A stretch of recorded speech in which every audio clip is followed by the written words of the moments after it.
Resolve Resolve our our stories. stories. Yeay. Yeay. Ya, Yeay. Udah kita kembali 1,5 lagi. tahun guys ya, kita online. Ya, hampir 1,5 tahun ya. Iya ya, Karena udah Iya, lama iya, banget. iya. tahun lalu COVID lah. Nah, walaupun 1,5 tahun, tapi kita masih pasti pernah ngalamin banyak hal lika-liku dalam kehidupan. Asik. Ngomongin lika-liku kehidupan, teman-teman pernah nggak sih, atau enggak mungkin ada kali ya teman-teman juga yang pernah ngalamin, dan gue pun pernah mengalami hal itu, dan gue yakin dua temen gue juga pasti mengalami hal itu, mengalami hal yang akan kita angkat saat ini gitu ya. Pernah nggak sih kalian ngalamin kayak kalian tuh minta sesuatu gitu ya sama Tuhan, kayak Tuhan gue berharap gue pingin dapetin A gitu misalnya kalau nggak lulus tepat waktu, atau nggak gue pingin kuliah di UI. Dulu tuh salah satu keinginan gue pingin masuk PTN negeri gitu ya, karena biasalah orang Batak gitu ya. Nyokap gue tuh pingin banget gue masuk PTN negeri, tapi akhirnya gue nggak dapet di kampus negeri itu gitu kan. Nah, terus akhirnya gue masuk ke swasta. Gue sampai berpikir kayak, Tuhan kok gue nggak bisa sih dapetin sesuatu yang gue inginkan, yang udah gue doakan dengan sangat keinginan gue banget gitu. Maksudnya kayak gue bener-bener mohon banget sama Tuhan gitu. Tapi kenapa ada orang lain yang minta, kayaknya dia nggak sampai sekusuk gue gitu, tapi dia bisa ngedapetin apa yang dia mau gitu. Nah, tapi rupanya kita berpikir bahwa Tuhan melewati doa kita. Nah, tapi rupanya dalam perjalanan hidup makin mengetahui kalau sebenarnya Tuhan tuh tidak melewati doa kita, tapi Tuhan tuh sebenarnya menjawab dengan cara-caranya Tuhan yang lain. Misalnya ketika gue di kampus yang jauh, atau nggak di UI, atau nggak sesuai dengan keinginan gue, mungkin akan ada terjadi sesuatu satu dan lain hal yang gue tidak bisa pahami di saat itu gitu. Nah, terus teman-teman pernah nggak sih ngalamin hal yang seperti itu juga, doanya kayak seakan-akan terlewat gitu, tapi awalnya tuh sempet sedih, marah sama Tuhan, tapi akhirnya makin menyadari bahwa ya itu gara-gara ada kebaikan Tuhan juga di dalamnya gitu. Gue jadi inget ini deh, tapi rada ini ya, ini kan bahas tentang doa ya. Ada salah satu influencer waktu itu lagi rame sih ya. Menurut gue pertanyaannya menarik dan ngasih sebuah perenungan sebenarnya ya. Dia nanya seperti ini, kalau misalnya kita udah ujian kayak gitu, udah ujian, terus kita doa supaya hasilnya bagus, hasil ujiannya. Nah, dia bertanya, itu untuk apa doa seperti itu? Kenapa? Karena ujiannya udah lewat dan mungkin udah dicek juga, dan itu nggak akan pernah berubah sama sekali. Apakah kita yang berdoa itu berharap sistemnya rusak kayak gitu, jadinya akhirnya nilainya tertukar dan lain sebagainya. Jadi untuk apa doa? Nah, itu pada banyak tuh rame tuh, doa untuk inilah sebenarnya kayak gitu-gitu. Dia dianggap nggak apa tuh, nggak nggak hormat gitu ya terhadap doa dan lain sebagainya. Tapi itu perenungan yang menarik sih menurut gua, kalau misalnya memang kondisinya nggak mau impossible kayak gitu ya, dan dinyatakan sulit gitu untuk berubah, apakah masih berdoa seperti itu. Nah, cuman gua akhirnya makin sadar sih, makin mengerti ya kayak gitu, makin coba mendalami di dalam kekristenan sendiri kan, Tuhan memperkenalkan dirinya sebagai Bapa yang baik. Nah itu. Nah, gue jadinya akhirnya mikir, ketika akhirnya berdoa, ya berdoa aja, minta aja tuh yang seperti kayak yang Novi bilang, minta aja, ntar urusan Tuhan tuh mau jawab iya atau enggak, karena kan dia yang tahu yang terbaik ya kayak gitu. Dan doa aja, expect the best gitu, yang bisa diberikan oleh Tuhan kayak gitu, Bapa yang baik. Karena kadang-kadang gue juga di dalam pergumulan hidup ya kayak gitu, kerohanian tuh kayak kayak buat apa ya doa ya kayak gitu. Tahu ujung-ujungnya gue berusaha dan lain sebagainya. Tapi gue akhirnya melihat kalau orang-orang yang nggak kenal Tuhan sebagai Bapa yang baik aja berdoa serius kayak gitu, minta dengan sungguh-sungguh supaya akhirnya mendapatkan apa yang dia inginkan. Lah, gue punya Bapa yang baik gitu di sorga, yang tahu kebutuhan gue, kenapa gue nggak berdoa sungguh-sungguh aja ya kayak gitu. Nah, itu yang jadi pertanyaan gue, seperti itu. Kan gue punya Bapa yang baik, yang minta aja, dia tahu atau enggak, pas atau enggaknya kan menurut menurut keinginan dia ya, dia yang paling tahu. Nah, itu sih yang gue akhirnya merubah cara pandang gue terhadap doa. Jadi ya minta-minta aja, entah itu permintaan yang salah atau enggak, ya Tuhan yang ujung-ujungnya menentukan, yang apa sih, tahu ya doa yang paling efektif kan adalah doa yang sebenarnya sesuai dengan keinginan Tuhan. Kalau mau jawabannya iya ya mesti keinginannya sama dengan kita gitu doa. Nah, keinginan hati Tuhan masih sama dengan keinginan hati kita. Gue ngelihat gitu sih jadinya ya kalau ngelihat doa ada yang terlewat atau enggak. Ya mungkin jangan-jangan gue sendiri yang melewatkan gitu karena berpikir kayaknya Tuhan nggak akan menjawab nih, kayaknya gue nggak Tuhan nih kayaknya nggak peduli dan lain sebagainya. Nah itu sih pengalaman gue ya di dalam berdoa gitu. Iya. Kalau gue boleh nyambung, sebenarnya yang teman-teman bilang tuh juga ya gue ngalamin ya. Dalam arti merasa minta apa, kok nggak dapet, malah dapetnya yang lain. Tapi memang seiring waktu kadang-kadang merasa, oh iya ya, yang ini lebih baik sebenarnya gitu daripada apa yang gue pikirin, yang gue minta waktu itu gitu. Makanya meyakini Tuhan menjawab melampaui apa yang sanggup kita pikirkan atau bayangkan. Nah, tapi dalam pengalaman juga gue jadi belajar ini sih. Apa doa itu cuma masalah minta, minta gitu ya. Akhirnya kayak wawasanku diperluas juga bahwa doa itu komunikasi, doa itu relasi, doa itu adalah sebuah sebuah apa ya? eh, Pengalaman berjumpa dengan Tuhan, berbicara dengan Tuhan. Jadi doa itu bukan cuma masalah minta nggak minta. Kalau nggak nanti kita cuma lihat Tuhan tuh cuma masalah ngasih nggak ngasih gitu. Padahal eh, maksudnya ada banyak hal yang terjadi dalam hidup. Kalau gue kayak belajarnya akhirnya iya ya Tuhan lagi ngajarin sesuatu. Jadi ini bukan masalah ngasih nggak ngasih gitu. Ini bukan cuma masalah yang saya mau dikabulin atau tidak, tapi ternyata Tuhan mengajar, Tuhan memberikan hal-hal yang bisa kita syukuri, memberikan hal-hal yang dalam hidup tuh kita jalani. Nah itu agak melegakan sih, sehingga akhirnya kalau nggak dapet pun ngelihatnya ya dia tetap bapak yang baik kayak yang Ernest bilang tadi. Karena bagiku dia bukan cuma masalah mesin ATM yang kalau dipencet keluarin duit gitu, atau apa biasa kita bilang bukan vending machine ya. Jadi kita cuma datang kalau butuh apa di dalam vending machine itu.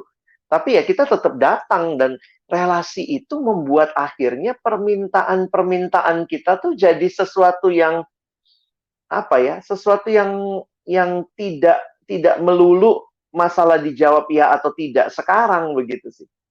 Nah, kalau aku dapat perspektif itu sih dalam pergumulan uh, mengenal Tuhan sih. Mungkin itu. Nah, cuman kadang memang itu sih gua jadi apa di waktu itu juga pernah sempat ngerenung sih ya karena ada juga beberapa pengalaman doa kok kayaknya dijawabnya nggak dijawab jawab kayak gitu sesuai kehendak gua dan lain sebagainya. Dan akhirnya gue berpikir tuh menyempitkan Tuhan atau menilai Tuhan eh, berdasarkan apakah doa gue dijawab atau enggak tuh yang kayak kayak Bang Alex bilang seperti itu.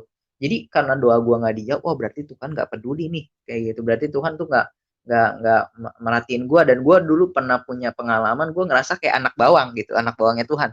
Kalau misalnya Tuhan baik nggak baik, tapi baiknya ke orang lain, ke anak emasnya, ke Bang Alex misalnya, atau ke Novi, atau ke yang lain, dan lain sebagainya. Nah, giliran bagi-bagi berkat, nah gue bagian paling belakang dapetnya. Nah, itu gue pernah ngerasa kayak gitu tuh. Jadi anak bawangnya Tuhan. Gue sempat nulis artikel buat Warung Sate tuh tentang hal itu. Nah, cuman akhirnya di dalam sebuah perenungan waktu gue baca buku, gue jadinya akhirnya makin sadar sih ya, iya ya jangan-jangan gue tuh lagi menyempitkan Allah.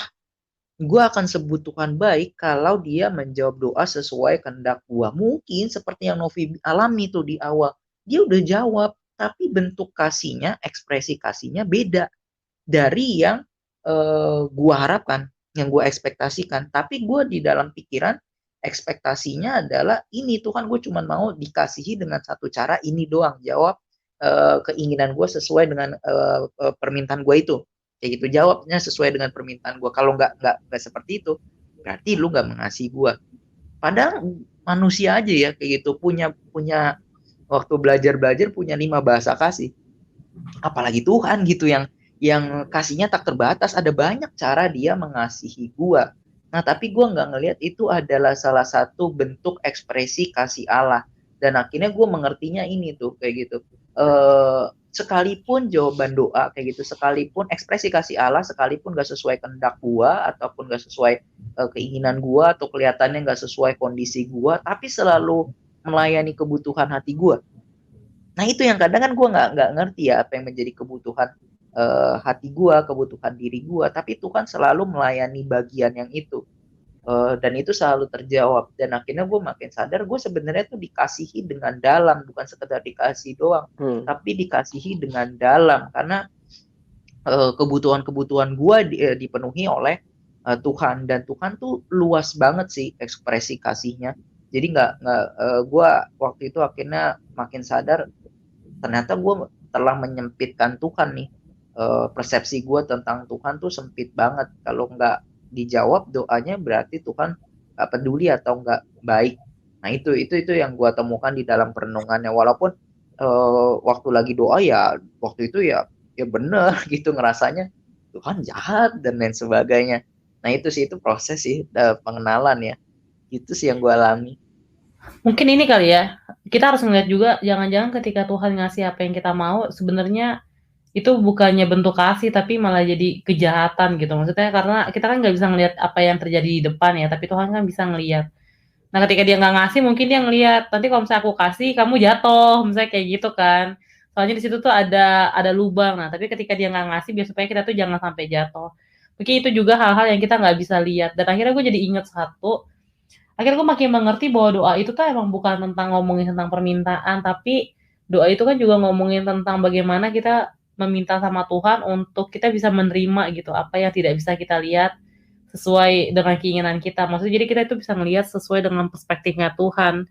Jadi untuk mempersiapkan hati sih meminta Tuhan membantu kita tuh melihat sesuatu tuh sesuai dengan bagaimana Tuhan melihat, walaupun itu emang sulit untuk diterima. Tapi makanya kita berdoa untuk ya salah satu doanya bukan cuman ini sih, Tuhan kabulkanlah, tapi Tuhan bantu aku juga melihat sebagaimana Tuhan melihat gitu, biar supaya kita ketika jawabannya tidak sesuai dengan keinginan kita, ya kita tetap bisa nerima gitu, kalau Tuhan tetap baik. Itu sih yang gue lihat jadinya. Jadi bukan tentang doa itu harus jawabannya sesuai dengan keinginan kita, tapi bagaimana kehendak Tuhan dan kita juga ngikutin. Mungkin ini bisa ditutup oleh Bang Alex. Enggak, gue sebelum tutup sih malah mau ngangkat pengalaman lagi ya. Sebenarnya ada pengalaman yang bikin gue juga sadar bahwa doa itu lebih dari sekadar permintaan. Pernah nggak teman-teman ngalamin ya? Nggak tahu, tapi kalau dari cerita gue, ada hal yang dulu gue minta terus kayak tiap hari, tiap bulan, beberapa tahun, terus lama-lama gue lupa doain. Rasanya kok Tuhan nggak jawab. Tiba-tiba misalnya 4-5 tahun kemudian setelah gue lama nggak doain, terus Tuhan jawab tuh. Itu tuh kayak jeng-jeng gitu ya. Membuat gue sadar bahwa iya ya sebenarnya Tuhan tahu apa yang gue butuhin lebih daripada gue yang sanggup meminta apa yang gue rasa gue perlu gitu. Dan memang ya itu kan kadang-kadang kayak mintanya udah lama banget gitu, dijawabnya baru sekarang, dan waktu dijawab itu gue kayak amazed gitu. Gila ya, hal yang udah gue nggak doain dengan rutin, udah nggak inget bahkan, tapi pernah gue minta karena ternyata itu penting misalnya, tapi Tuhan tuh nggak lupa gitu loh. Nah itu bagi gue kayak ya ampun, kalau gue cuman masalahnya minta sekarang harus dapat sekarang, atau minta dalam jangka waktu tertentu harus dapat waktu yang gue sadar gitu kan. Kayak bener sih kalau pakai istilah teman-teman, kayak kita kok ngelihat Tuhan jadi kecil banget gitu. Gak tahu, pernah ngalamin kayak gitu nggak, Nov atau Ernest? Pernah sih. Kayak udah nggak doain padahal ya. Kayak lah baru di jam sekarang nih Tuhan, kok kayaknya waktu itu gue excited banget buat menanti-nantikan, tapi pas gue kayak ya udah deh terserah Tuhan mau gimana. Gitu Tuhan jawab gitu. Berarti kan ngomongin tentang kesiapan hati kita juga nggak sih? Iya, bahkan maksudnya bisa jadi Tuhan mau ngajarin lu terima sesuatu itu sebenarnya bukan karena lu rasa lu perlu, tapi gue tahu lu lagi perlu gitu kali ya. Ya. Itu ngomongin tentang trust and obey juga sih yang gue lihat. Jadi ngomongin tentang percaya dan taat untuk ngedoain juga, taat untuk percaya sama Tuhan. Nah itu mungkin bisa kita bahas tuh Bang. Iya, di next episode mungkin teman-teman bisa stay tune sama kita. Karena ya ini dimensinya luas ya, waktu bicara doa, bicara ketaatan, dan ya kiranya pembahasan kali ini boleh menolong kita juga akhirnya bisa punya relasi dengan Tuhan yang lebih luas, lebih indah, lebih percaya bahwa Tuhan tuh tahu apa yang kita butuhkan. Dia Bapa kita selamanya yang mengasihi kita. Kalau pakai bahasa Ernest tadi, dengan dalam gitu ya, tahu apa kebutuhan kita, dan akhirnya kita bisa terus berserah sama Dia. Oke. Jadi untuk kali ini segitu dulu, teman-teman. Silakan kalau ada yang mau komen, mau berbagi cerita, ya bisa kontak kita, DM di Instagram kita. Apa Instagram kita, Nas? Di friendsound.id. Oke, dan terus di Spotify dan juga platform lain. Untuk kalau ini jadi berkat, teman-teman boleh share juga ke teman yang lain ya, bisa di tag juga. Oke, terima kasih. Sampai ketemu. Bye. Bye.